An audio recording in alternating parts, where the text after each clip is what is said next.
Chers compatriotes, c'est avec un profond respect et un engagement renouvelé que nous célébrons aujourd'hui la Journée internationale des droits des femmes sous le thème « Pour toutes les femmes et les filles, droits, égalité et autonomisation ».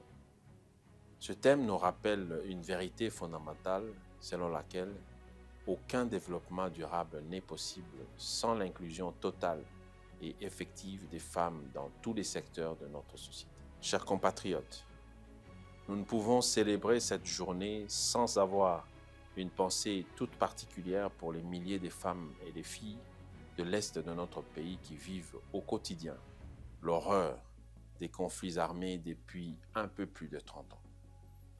Elles sont victimes des violences indescriptibles, des déplacements forcés et des exactions qui bafouent non seulement leur dignité, mais aussi les valeurs fondamentales de notre nation. L'égalité des sexes ne peut se construire sans assurer la protection et la sécurité de nos filles, de nos sœurs, qui, malgré ces épreuves, continuent de porter la vie, d'éduquer, de cultiver et de contribuer au tissu économique local. C'est dans cet esprit que le ministère du Plan et de la Coordination de l'aide au développement analyse la possibilité d'intégrer une dimension prioritaire en faveur des femmes vivant dans des zones de conflit, notamment à l'est du pays. Notre engagement inclura une coopération accrue avec les partenaires internationaux pour garantir une réponse humanitaire et un accès aux services de santé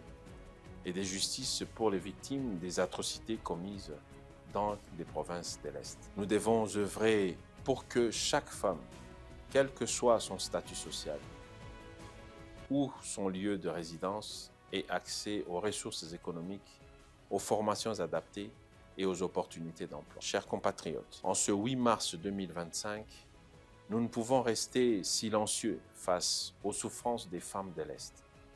Leur résilience doit être honorée non seulement par des paroles, mais surtout par des actions concrètes et durables. Nous appelons à une solidarité nationale et internationale accrue afin que chaque femme congolaise, où qu'elle se trouve, puisse vivre dans la dignité, la sécurité et l'espoir d'un avenir meilleur. Que cette journée soit un cri de justice pour toutes les femmes de notre pays, en particulier celles qui, à l'Est, continuent de résister avec courage face à l'adversité. Que vive la femme congolaise, que vive l'égalité des sexes et la paix pour toutes, que vive la République démocratique du Congo. Je vous remercie.